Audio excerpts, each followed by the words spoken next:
I'm very excited to tell you that as of today, we are closing the gun show loophole.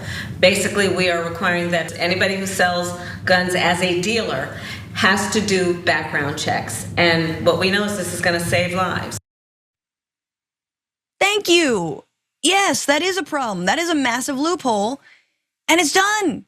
Woohoo! That's the story. Ba-da-ba-ba-da. No, that of course is not what happened. In fact, as the Chiron alludes to, trying to close the gun show loophole in our gun laws that the Biden administration has been doing or undertaking has led to 26 attorneys general suing to block this rule requiring background checks at gun shows, which is absolutely wild. That is not one or two. This is many states that say, and they argue, violates the Second Amendment of the US Constitution, and that the Democratic president doesn't have any jurisdiction. In response, the Bureau of Alcohol, Tobacco, and Firearms and Explosives and the DOJ declined to comment on the lawsuit. Biden administration officials have said they're confident that the rule, which drew more than 380,000 public comments, would withstand lawsuits, that's a lot. That's a lot of comments. Hey, I'm glad you're here. Listen, in order for the damage report to keep on going, we need viewers like you to become a member on YouTube. Can you click the join button on YouTube today? Thank you. A week before Biden made this announcement about closing that gun show loophole, the ATF made this announcement. They released new data that shows that 68,000 illegally trafficked firearms in the US came through unlicensed dealers who aren't required to perform background checks over a 5-year period. The ATF also showed that guns trafficked through unlicensed dealers were used in nearly 370 shootings between just 2017 and 2021. This is so basic, Yaz, and even Fox News will put up this poll.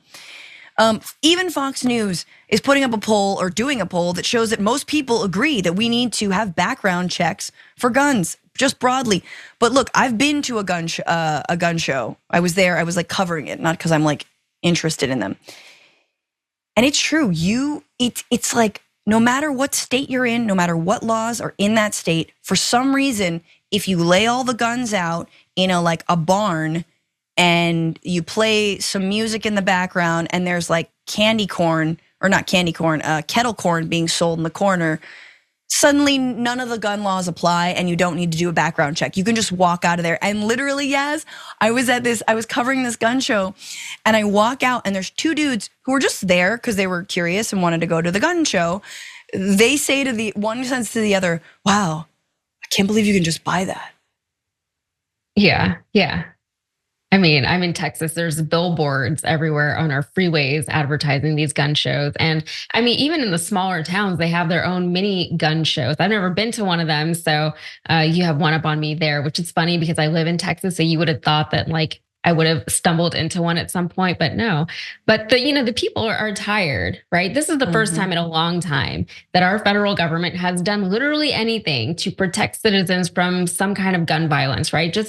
It's like what you said, it's the bare minimum. It's so small what they are trying to do.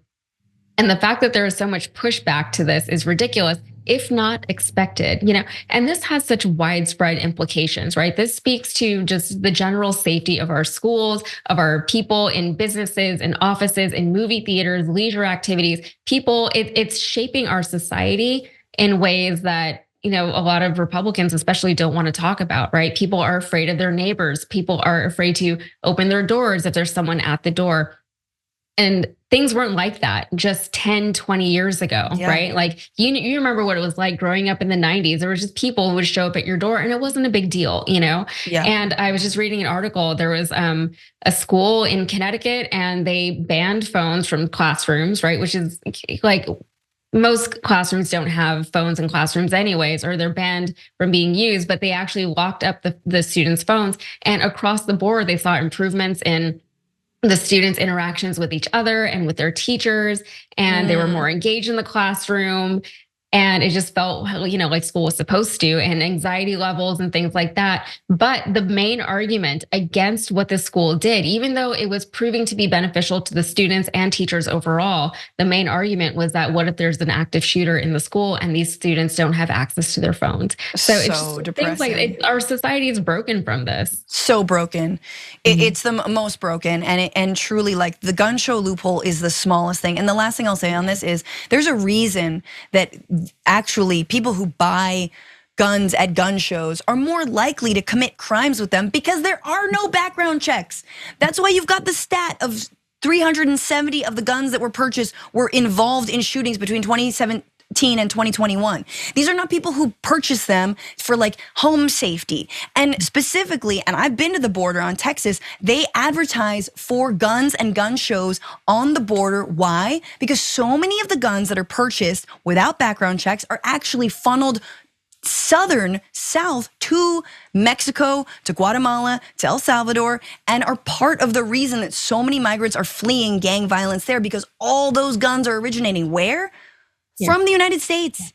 Okay, they call it a silver river or a metal river, right?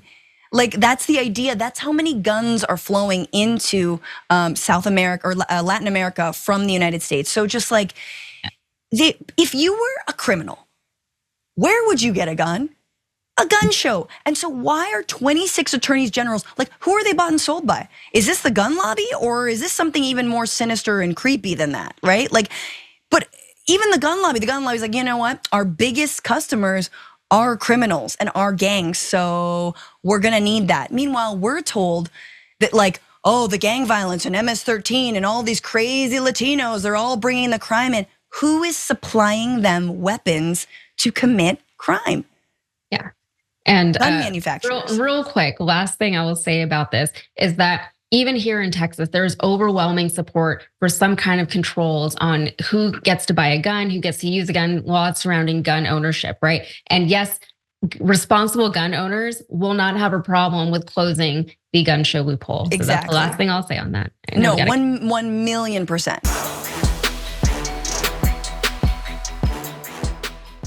When you click the join button and become a tier 2 member, you get access to all of our weekly top 10 lists. What are you waiting for?